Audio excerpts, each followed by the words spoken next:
최신 이슈의 의문점들을 날카로운 핵심 질문을 통해서 분석해보고 시민들에게 유용한 정보들을 챙겨드리는 오늘의 IQ 시간입니다. 매주 수요일 여러분의 IQ를 높여주실 분은 용인대 교양학부의 최창렬 교수입니다. 어서 오세요. 네, 안녕하세요. 안녕하세요. 네. 오늘 그러니까 올 겨울 들어서 최초의 한파주의보가 떨어진 거죠? 오늘 영하 4도 최저 기온이 내일은 더 떨어진답니다. 내일, 주말에는 더 추워진다고 그러던데요? 영하 10도까지 내려간다고 그러는데 갑자기 이렇게 기온이 떨어져서 여러 가지 걱정이 많이 됩니다. 그런 상황에서 지금 백석역에서 이제 난방 용수가 터져 버리는 바람에 뭐 한동안이지만 2,800여 세대가 난방 공급이 끊겼단 말이에요.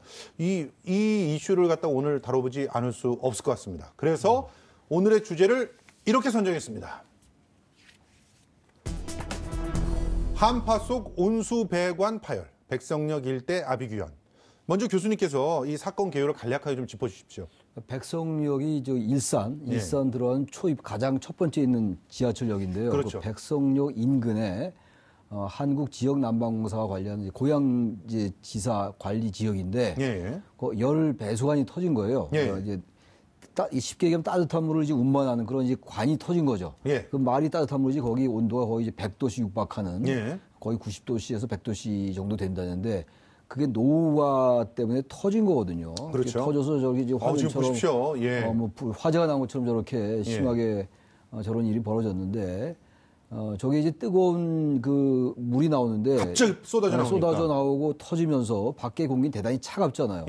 차가운 공기와 이제 그 뜨거운 물이 같이 이제 저런 식으로 이제 배합이 되다 보니까 저 수증기가 자욱한 것처럼 저런 이제 현상이 발생한 건데 그야말로 아비규환 저는 그 현장을 가보지 못했습니다만 그 아비규환이라는 거죠. 저 상황이 지금 인명피해도 났고 또 한 명이 또 사망한 이런 상황까지 발생했고요. 지금은 사상자가 30명이 넘는 걸로 알려져 있죠. 뭐 상당히 많은 사람들이 중상도 당하고 이제 경상도 있습니다만 지금 저 위치가 일산에서는 중심부예요. 그 백석역 사거리 옆에 보면 고양 종합터미널이 있고 종합터미널에서 그리 멀지 않은 곳이기 때문에 차도 굉장히 많이 저희가 이제 상습적으로 차가 막히는 그런 곳인데 여기서 그 갑자기 이 터지는 바람에 지금 사망자가 나온 차 같은 경우는 함몰된 땅에 이렇게 박혔다라고 얘기 들었거든요. 그 차량이 이제 함몰되니까 싱크홀처럼 땅에서 함몰되면서 거기 뜨거운 물이 쏟아지니까 얼마나 뭐 상상하기 어려운 거죠. 그러니까 뒤에서 막 탈출하려고 그러다가 이제 화상도 입고 익사한 것이 아니야 그러면서 이제 지금 이제 여러 가지 사망 원인을 지금 분석을 하고 있는 상황입니다. 자, 이렇게 간략한 개요는 살펴봤는데요. 지금부터 세 개의 질문으로 시청자 여러분들의 의문점을 낱낱이 파헤쳐 보겠습니다. 먼저 오늘의 IQ가 던지는 첫 번째 질문입니다. 둘이 잘 살려던 아버지. 왜? 이번 사고로 60대 남성이 목숨을 잃었습니다.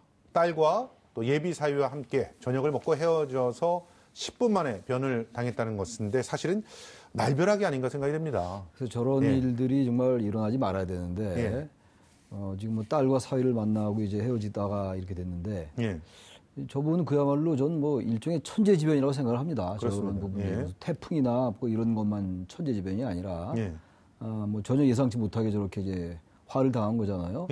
그래서 앞으로 뭐 이제 그런 얘기가 나오겠습니다만, 이건 국가가 어느 정도 이제 배상을 해야 될 것 같아요. 국가나 이제 지방자치단체나. 그렇죠. 지금 여러 가지 지금 이 생계 관련된 문제들도 많고, 왜냐하면 거기 난방이 안 되니까 뜨거운 물도 안 나고 그러니까 어떤 뭐 영업에 지장을 받는 사람들도 있을 것이고.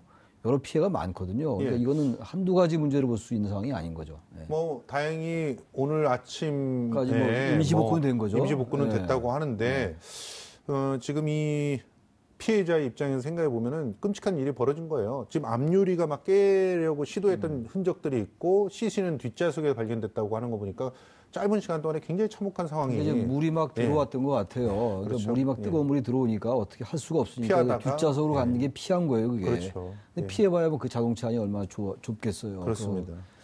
그런 비참한 일을 당한 거죠. 지금 뭐 차량이 파손될 정도로 파편이 튀었어요. 지금 그 사진도 보면은 차량의 앞부분이 완전히 파손돼 있는 그런 사진이 나왔는데 굉장히 강한 압력으로 터져 나왔다는 것이고 그러다 보니까 부상자도 많아졌다는 건데 이 부상자들은 그 도대체 이 주변을 지나다가 이런 일들이 벌어진 거죠? 그렇죠. 그게 갑자기 터지니까 물이 이제 갑자기 뜨거운 물이 막 나오고 이러다 보니까 그 일대가 그 백석역 있는 동이 백석동, 거기도 마두동도 있어요. 그 근처에.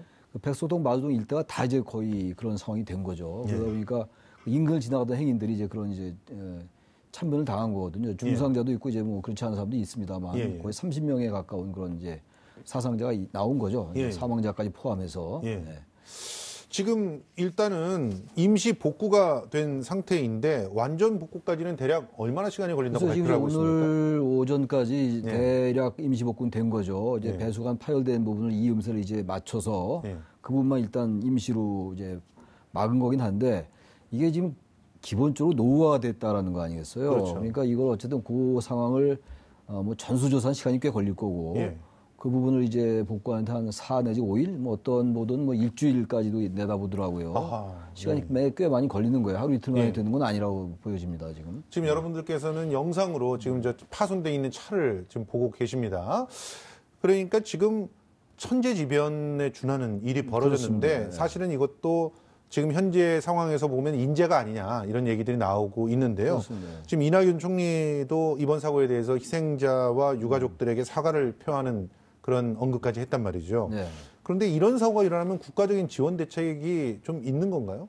일단 만약에 천재지변이라고 이제 뭐 그렇게 규정을 하면은 국가의 예비비가 지원될 수가 있죠. 근데 이건 뭐 지금 현재 아직 뭐 천재지변이다라고까지는 안 나온 것 같은데 이거는 제가 아까도 말씀드린 것처럼 천재지변에 준하는 긴급 상황이다, 긴급 재난이다라고 봐야 되겠죠. 그리고 어떤 면에서 볼 때 이거는 특정인이 무슨 책임이다라는 측면보다도 지금 이제 일기 신도시들이 있잖아요. 그렇죠. 일산, 뭐 중동, 평촌, 분당 이런 곳이 있어요. 이런 곳들이 대체로 노후화된 맞습니다. 배수관들이 많아요. 그러니까 지금 전국에 노후화된 데가 많은데 지금 제가 말씀드린 그런 일기 신도시라는 곳들 이런 데가 차지하는 비중이 거의 36% 이상이 된다고 그러거든요. 그렇죠. 그러니까 더군다나 이곳들이 전부 지역 난방이라고 해서 지금 이번에 그 관리 책임도 한국 지역 난방공사가 담당하는 곳이죠. 그러니까 겨울에는 뜨거운 물이 상시적으로 이 밑으로 흘러다닌다는 거 아니에요. 이제 난방 그리고 온수 이런 게 다 이제 이 관을 통해서 이제 흘러다니는 거란 말이에요. 그러니까 이 부분은 우리 생활에 아주 결정적인 거예요. 아주 치명적인 부분들이거든요. 근데 이 부분이 지금 1991년도에 관을 신설했다고 하니까 27년 정도, 28년 정도 된 거잖아요. 그러니까 꽤 오래된 거예요. 그동안 사실은 이 부분을 잘 관리가 안 된 거죠. 그러니까 이제 그동안 계속 보수 점검이 좀 있었어야 되는데 그런 부분이 대단히 미흡했다. 이제 그런 부분들이 이러한 이제 사고로 나타났다고 보여지는 거죠. 그렇기 때문에 더욱더 확실한 지원 대책이 있어야 되는데 아직까지는 그게 어떤 형식으로 지원을 할지는 결정이 안 돼 있는 상황이죠. 이제 아무래도 이제 정확한 원인을 분석해야 되겠죠. 경찰이나 소방당국이 분석하고 있으니까 그 부분을 보고 국가나 또 지방자치단체나 그리고 이제 만약에 관리 소홀이라면 지역난방공사가 상당 부분 책임을 져야 되겠죠. 이 공사. 그러니까 그런 부분들이 다각적으로 이루어져서 보상이나 배상이 이루어져야 되겠죠. 알겠습니다. 자, 그럼 지금 첫 번째 질문의 내용들을 공유하면서 거기에 얹어서 두 번째 질문을 저희가 던져보겠습니다. 두 번째 질문은 이겁니다. 올해만 6곳 터졌다. 바로 이게 심각한 문제인 거예요. 그렇죠. 아까도 이제 잠깐 언급해 주셨지만 91년도에 일기 신도시가 동시다발적으로 이렇게 들어설 때, 그렇죠. 그 90년에서부터 91년, 92년 요 사이에 주로 만들었던 곳들이 노후화됐다는 거 아니에요. 그렇습니다. 그런 상황에서 온수 배관 파열 사고가 계속 일어나고 있다는 겁니다. 어떤 사고들이 있었는지 한번 좀 정리를 해 주시겠어요? 최근을 기준으로 해가지고 보면 2011년도 고양시가 지금 이게 터진 데가 일산 거기가 고양시거든요. 그렇죠. 근데 행신동에서 있었는데 행신동이 또 그 백석동하고 그리 멀지 않아요. 멀지 않죠. 지금 그러니까 일산도 고양시는 고양시인데 우리가 일반적으로 일산이라고 그러는 것이고 그렇죠. 고양시 일산은 아니고 이제 고양시 행신동이에요. 지금 말씀드리려면 2011년도에 행신동, 화정 여기를 거쳐서 백석역으로 해서 그렇게 일산을 가는 거죠. 마두역 이번에 대화역 쪽으로 이렇게 가는 건데 2011년도에도 고양시 행신동 지금 말씀처럼 지금 이번에 어제 사고 난 데서 멀지 않은 곳이에요. 거기서도 같은 유형의 사고가 터졌어요. 그리고요. 온수배관 파열되고 같은 2011년도에 강남구에 대청역 저기 지금 화면에 나오고 있는데요. 대청역에서도 저런 일이 있었어요. 비슷한 일입니다. 그리고 2014년도에 성남시의 금곡동 분당이잖아요. 분당이죠. 분당 금곡동에서 이런 일도 있었고 2016년도 2년 전이죠. 서울 강서구에서 또 이런 일이 벌어져가지고 온수배관 파열 같은 일들이에요. 올해는 진짜 많았네요. 많았어요. 그리고 이제 그 다음에 올해는 지금 저기 이제 도표에 있는 것처럼 네 군데나 저렇게 서울, 분당, 강남 코엑스, 고양시 백성 여전히 이건 뭐 어제 벌어진 일이고 예. 좀 온수배관 파일들이거든요. 예. 그러니까 이런 부분들이 계속 일어나 왔던 일들이고요. 이건 예. 구조적으로 이제 터질 수밖에 없는 일들입니다. 그래서 이건 전체적으로 이 교환하거나 예. 어떤 형태로든 간에 대책을 세울 때가 된 거죠. 지난 거죠. 예. 지나다 보니까 이제 이런 일이 벌어지고 있는 거죠. 자, 그러면 이 100도 가까운 온수가 터지면서 사망자와 사상자가 속출했던 상황. 그리고 일대 교통은 당연히 마비됐고, 그리고 온수공까지 끊긴 그야말로 재난 상황에 가까운 이 상황. 이 부분에 대해서 시민들의 우려가 큰데요. 도대체 뭐가 문제인지 전문가를 연결해서 알아보겠습니다. 유원대 경찰소방행정학부의 염건웅 교수 전화로 연결돼 있습니다. 교수님, 안녕하세요. 네, 안녕하세요. 예, 2.5m 깊이에 묻혀있던 온수 수송관이 파열됐는데 네. 겨울철 난방 사용량과도 관계가 있는지, 뭐 그냥 수송관이 낡아서 그런 건지 원인이 굉장히 궁금합니다. 뭐 어제 날씨가 굉장히 추웠죠. 예, 그래서 예. 일단 급속하게 사용량이 증가했을 가능성은 있어요. 예, 예. 이런 부분이 영향을 줬을 가능성도 충분히 존재하지만 그보다는 이 충분한 압력을 견디게끔 만들어진 그 배관이 예. 이게 사실은 지하 2.5m 깊이에 매설된 두께가 85cm의 관이거든요. 예, 예. 근데 이 압력을 견디지 못한 부분이 결국은 노후화된 관에서 일어났고 예. 또 관리소의 문제로 그 관이 지금 문제가 생겨서 거기 훼손된 관 부분에서 이 압력을 견디지 못한 그 온수가 분출된 것이 아닌가 예. 지금 사고 원인이 밝혀지고 있죠 지금. 네. 그러니까 이제 겨울철에 난방 용수가 뭐 급증할 것이다라는 걸 미리미리 대비해서 뭔가 그런 압력들을 갖다 잘 계산해서 견딜 수 있게끔 미리 복구를 해놨어야 되는데 그런 걸 못하면서 생긴 문제라는 그런 얘기이시죠? 네, 뭐 일단 이 관리 책임은 지역 난방공사에 있습니다. 예. 배관 자체가 보통 기대 수명을 40년 또는 한 50년까지도 보긴 하는데요. 예. 이 배관 자체가 1991년에 매설됐기 때문에 예. 27년 정도 된 배관입니다. 거의 30년 가까이 된 배관이죠. 그렇죠. 그래서 이 지역난방공사에서 보통 연 1회 온수관의 위험 등급을 측정해서 적절히 이제 보수해 나가는 내부 규정을 두고 있습니다. 예. 그래서 이런 부분에 있어서 지금 1년에 한 번씩 정밀 점검하는 부분을 명확하게 시행했는지 여부를 예. 좀 확인할 필요성이 있고. 그렇군요. 지역난방공사 같은 경우는 지금 지역난방공사 발진 바에 의하면 뭐 예. 하루에 한 번씩 열 화상 카메라를 통해서 예. 밑에 하부에 있는 지하에 있는 내부의 관들을 이제 화상 온도를 측정을 해가지고 예. 점검을 하고 있었다라고 밝히고 있긴 해요. 그래서 예. 자신들은 지금 관리를 명확하게 하고 있었다, 정확하게 하고 있었다라고 밝히는데 예. 그 부분에 대해서는 자신들이 만든 그 규정을 위반했는지 또 점검이 제대로 이루어졌는지 그런 부분은 좀 경찰이 조금 더 수사를 해봐야 나올 것 같습니다. 그런데 말입니다, 교수님. 그 지역난방공사의 해명을 다 믿을 수가 없는 것이 주민들이 증언을 하고 있어요. 이 일대 주변에서 계속 도로 꺼짐 현상이 있었다는 거예요. 네. 그러면 뭔가 땅 밑에서 어떤 전조 증상들이 있었다는 얘기인데 그런데 이런 전조 증상들이 실제로 송수관이죠. 송수관의 어떤 문제의 전조 증상이라고 볼 수 있는 겁니까? 뭐 가능성은 있는 얘기긴 해요. 하지만 지난해 두 차례 싱크홀, 그러니까 땅 꺼짐 현상이 발생했었는데, 예. 이 부분이 일단은 경찰 쪽에서 지금 1차 결과를 내놨거든요. 1차 예. 조사 결과를 내놨는데, 경찰 얘기에 의하면 싱크홀은 공사로 인해서 발생한 것이고, 이번 온수관 파열은 노후관 부분이 압력을 견디지 못해 발생한 것이다. 이렇게 밝히고 있는데, 예. 왜냐하면, 보통 그 싱크홀이 생기는 이유가 건물 공사할 때요. 예. 지하수를 무분별하게 추출하게 되면 땅에 적절한 압력이 필요한데 그 압력이 붕괴되면서 맞아요. 결국은 집안 침하되는 그런 상황이 그렇죠. 이제 된다는 거죠. 예. 그렇기 때문에 이번 같은 경우도 집안이 침하된 부분이 분명히 있긴 하지만 이것은 오히려 높은 압력이 분출하면서 그 힘에 의해서 오히려 땅이 꺼진 것이다라고 보는 게 좀 맞을 것 같아요. 그러니까 일단 싱크홀하고 관계가 없어 보이긴 하지만 네. 그렇지만 정밀하게 좀 연구는 해봐야 된다 이런 말씀이시죠? 네, 그렇죠. 예. 그런데 이제 올해만 6곳에서 이게 서울뿐만이 아니라 서울 수도권뿐만이 아니라 충남에서도 이런 일이 발생이 됐던 건데 대부분 보면은 네. 한 27, 8년에서 30년 사이에 노후된 배관이 매설돼 있는 그런 상황이라는 거예요. 네. 네. 그렇죠? 그러면 지금 서울도 문제고 그리고 이렇게 고어림에 개발이 되면서 지역 난방의 형태로 지금 구조가 되어 있는 모든 곳들이 좀 조사를 해봐야 되는 그런 상황들 아닐까요? 맞습니다.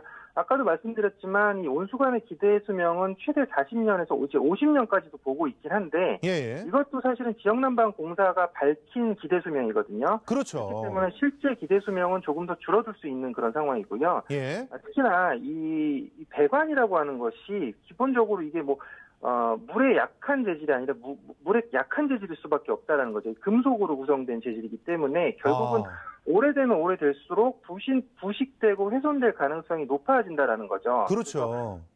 이때 지하에 있기 때문에 이게 눈으로 육안으로 확인할 수 있는 그런 부분이 없잖아요. 그래서 그렇죠. 이런 부분에서 어느 부분이 파손됐는지 모르는데 지금 이번에 백석동 같은 경우도 파열된 부분의 크기가 한 40cm 정도였다는 거죠. 40cm나요? 예, 40cm로 밝혀졌는데 그 파열된 부분 외에는 나머지는 멀쩡한 상태였다라는 걸 봐서는 분명히 인과관계가 분명히 배관이 터진 부분, 이것은 노후화돼서 터졌는데 노후화된 것을 관리하지 못한 부분에 지역난방공사의 책임이 있다라는 결론이 날 수밖에 없는 그런 부분이거든요. 예. 이런 부분에서 지금 아까 말씀하셨듯이 서울에 있는 아파트들이 지역난방을 하는 곳이 많은데 예. 아파트 자체가 노후된 데가 많아요. 재개발 들어가야 되는 그런 곳이 많은데 예. 아파트들이 보통 한 30년 넘게 된 그런 아파트들인데 예. 마찬가지로 배관도 그거와 비슷하다라고 보시면 될 것 같아요. 그렇네요. 이 배관은 그때그때 문제가 있을 때 그것을 보수라는 형태이지 그것을 전면적으로 다 교체를 할 수 있는 그런 형태가 아니거든요. 예. 때문에 지금 이 상황에서 이게 사실은 뭐 노후관이 문제가 발생해서 이렇게 압력으로 분출됐다. 이번 사건 같이 큰 재난 사건으로 발전할 수 있다라는 모습을 봤잖아요. 특히나 예. 방금 말씀하신 6건의 그런 사건들도 있었고 또 분당에서 지난 3월에서 온수관 파손 사고가 났었는데 예. 그것도 마찬가지로 어제 발생한 그 사고가 판박이었다는 거죠. 또 분당에 있는 온수관도 20년이 넘은 그런 온수관이었기 때문에 예. 결국은 노후화됐을 때 이런 문제가 발생할 가능성에 대해서 우리가 전수조사를 좀 할 필요성이 있다라고 보여집니다. 아니 그렇다면요. 지금 일단 복구 작업을 완료를 했다고는 하지만 이건 분명히 문제가 생긴 부분만 교체하는 땜질식 처방이 아닌가라는 거예요. 그래서 말씀하신 대로 27년 된 관들을 뭐 장기적으로 계획을 세우더라도 다 교체를 하는 그런 예산들도 반영해서 그런 조치를 취해야 되는 거 아닙니까? 그렇죠. 지금 이 부분을 우리가 간과해서는 안 될 것 같아요. 이 사고가 전국적인 어떤 또는 국지적인 재난사고로 발생할 수 있기 때문에 예. 그런 부분에 대해서 우리가 지역난방공사에만 맡길 부분이 아니라 국가 또는 지자체에서 적극적으로 나서서 지금 노후된 배수관 또 그 배수관에 문제가 발생할 여지가 없는지 또 파손된 곳은 없는지 예. 그리고 특히 이렇게 갑자기 날씨가 추워졌을 때 분명히 지금 사용량이 증가하는 부분은 당연히 이 배관이 1년밖에 안 된 새 배관이다라고 하면 충분히 그 압력을 견딜 수 있게 제조된 그 배관이기 때문에 예. 당연히 문제가 발생할 일이 없죠. 근데 이 노후된 배관, 30년, 40년 가까이 된 배관에서는 문제가 발생할 가능성이 매우 높아진다라는 것을 우리가 인지를 하고 그것에 대해 적극적인 대처를 또 선제적인 대처를 할 필요성이 있다라고 보여집니다. 알겠습니다. 네, 지금까지 유원대 경찰 소방행정학부 염건웅 교수와 함께 얘기 나눠봤습니다. 오늘 출연해 주셔서 고맙습니다. 네, 고맙습니다. 예. 자, 이 염건웅 교수가 강력하게 주장한 내용이 지금 저희 세 번째 질문으로 준비가 되어 있습니다. 자, 오늘의 IQ 세 번째 질문 공개합니다. 30년 노후 배관 이대로 괜찮나? 그러니까 지금 그 염 교수도 얘기를 했어요. 지금은 전수조사를 해야 된다. 지금 고양시가 전수조사를 한다는 계획을 밝히긴 했다면서요. 그러니까 지금 이제 아까 말씀하신 그 일기 신도시들은 이제 전체적으로 점검에 들어가겠다라는 거예요. 예. 우선 그리고 특히 이제 일기 신도시는 다음 달부터 당장 들어가겠다 이런 얘기인데 예. 지금 이제 일기 신도시뿐만이 아니라 서울시도 문제죠. 서울도 마찬가지고 전국적으로 20년 이상 된 이런 그 배관들이 30%가 넘는다고 그래요. 32% 정도 된다는데. 그러니까 어차피 이런 부분들을 전수조사할 때가 된 겁니다, 지금. 제가 아까 지금 그 염 교수 말씀을 쭉 들으면서 이런 생각이 들었어요. 1994년도에 그 성수대교가 붕괴됐던 그렇죠. 일이 있었고, 1995년도에는 이제 삼풍 백화점이 무너졌어요. 어마어마한 사건들이었잖아요. 그리고 이제 2014년도 불과 얼마 전입니다만 그때 이제 세월호 침몰 이제 사고가 있었단 말이에요. 그러니까 이런 여러 가지를 보면요, 우리 한국 사회가 과연 안전한가의 문제잖아요. 이게 사실은 단순히 사고 관련된 뭐 지자체와 담당 기관이나 이런 부처의 문제가 아니라 대한민국은 과연 안전한가의 문제가 제기가 됐던 건데, 바로 이런 부분들을 계기로 이거는 우리 사회가 전체적으로 꼭 이런 배관의 문제뿐만이 아니라 전반적인 것을 점검할 때가 됐어요. 우리가 항상 이제 압축 성장을 해오면서 앞만 보고 달려왔잖아요. 그렇죠. 시간이 꽤 흐른 거예요, 지금. 여러 지금 뭐 분배 문제, 성장의 문제에 대한 갈등도 많습니다만, 바로 이런 우리가 구체적으로 와닿는 문제들도 이제는 그야말로 정권적 차원에서 들여다볼 때가 됐다는 생각이 들더라고요. 그런데 이 사실은 계속 예산 핑계를 댄단 말이에요. 그러니까 저는 이런 생각이 들어요. 그 겉으로 드러나는 부분들에 대해서 돈을 쏟아서 뭐 도로를 만들고 새롭게 재건축을 하고 이런 것들도 중요하지만, 지금 우리가 기본 인프라라고 하는 뭐 통신선 화재 얼마 전에 있었잖아요. 그리고 또 지금 뭐 난방용수관이 터지고 이런 것들은 사실 눈에 보이지는 않지만 굉장히 우리의 삶을 갖다 지탱해주는 기본적인 인프라라고 볼 수 있지 않습니까? 이 부분에 대한 좀 더 적극적인 그런 전수조사와 보완들이 좀 필요한 거 아니겠습니까? 이런 사건이 터질 때, 사고가 터질 때마다 요란을 떨고 임기응변식으로 대처해 왔던 게 사실이에요. 맞습니다. 그러니까 이거는 그야말로 한국 사회의 구조적인 문제다라는 관점에서 이것을 봐야 되고, 이 부분은 이런 부분들이 하나씩 터지기 시작하면요, 어떤 경제적인 차원을 떠나서 우리의 민생에 직접적으로 우리 하루하루의 삶에 아주 치명적인 그 위해를 가하는 부분들이거든요. 맞습니다. 그러니까 이런 것들은 지자체, 국가 그리고 담당 기관들뿐만이 아니라 한국 사회 전체가 하다못해 국회도 이런 부분들에 대해서 새로운 어떤 이슈화해가지고 볼 필요가 있어요. 언제 또 다시 터지면 다른 곳에서 다른 유형의 그때 하면 또 그쪽에 거기 서두르고 난리치다가 또 그거 좀 지나가면 또 유야무야 됐다가 또 터지면 또 호들갑 떨고 뭐 이런 식의 어떤 행태가 한국 사회의 어떤 고질적인 하나의 패턴으로 반복돼 왔거든요. 그러니까 이런 것들이 터질 때 이거는 뭐 정치적 차원에까지 현안을 이슈를 쟁점화시킬 필요가 있다고 생각합니다. 마지막으로요. 저는 이런 문제가 터질 때마다 이게 이제 공사라든가 혹은 공사했다가 바로 민영화가 된 곳이라든가 이런 데서 이런 문제들이 요즘에 좀 많이 터지는 것 같아요. 그렇겠죠. 그런 데들이 지금 한 10년 동안 쭉 해온 행태들이 뭐냐면 뭐 적자 얘기하면서 구조조정해야 된다, 민영화해야 된다 이러면서 인력 줄이고 안전과 관련돼 있는 예산 줄이고 이래 왔던 게 마치 선진화인 것처럼 여겨졌던 그런 행태, 그 행태의 결과가 지금 나타나는 거 아닌가 이런 생각이 들거든요. 중요한 지점인 것 같은데요. 규제를 개혁해야 되겠죠. 불필요한 규제는 뭐 완화하거나 철폐해야 되는데 공적인 성격이 강한 것. 그렇죠. 이런 것들은요, 이거는 뭐 규제를 더 강화해야 되는 것들이에요. 맞습니다. 민영화를 하더라도 어떤 공적기관, 사회화나 국유화 못지않게 그런 어떤 보안장치와 안전장치가 있는 상태에서 민영화가 되고 그런 자신이 없으면 민영화로 가져가지 말아야죠. 그러니까 이런 민영화나 이런 부분들에 대해서 어떤 그 공적인 영역이 강한 부분들, 또 우리들의 삶에 직접적인 어떤 영향이 있는 부분들은 상당히 다른 관점에서 일반 시장 논리나 경제 원칙에서 접근할 부분들이 아니라 좀 다른 시각에서 접근할 필요가 있는 것 같아요. 바로 이제 이번 어제 사건 같은 것들이 그런 것들을 보여주는 하나의 경고음이거든요. 하나의 조짐, 징후들이기 때문에 이럴 때 이걸 소홀히 넘기면 더 큰 사고가 터질 수 있다고 생각합니다. 그러니까 더 예산을 들여서라도 철저하게 관리하고 철저하게 보수하는 그런 그 대책들이 좀 나와야 되지 않을까 생각을 합니다. 지금까지 용인대 교양학부 최창렬 교수와 함께 이야기 나눠봤습니다. 오늘 고맙습니다. 고맙습니다.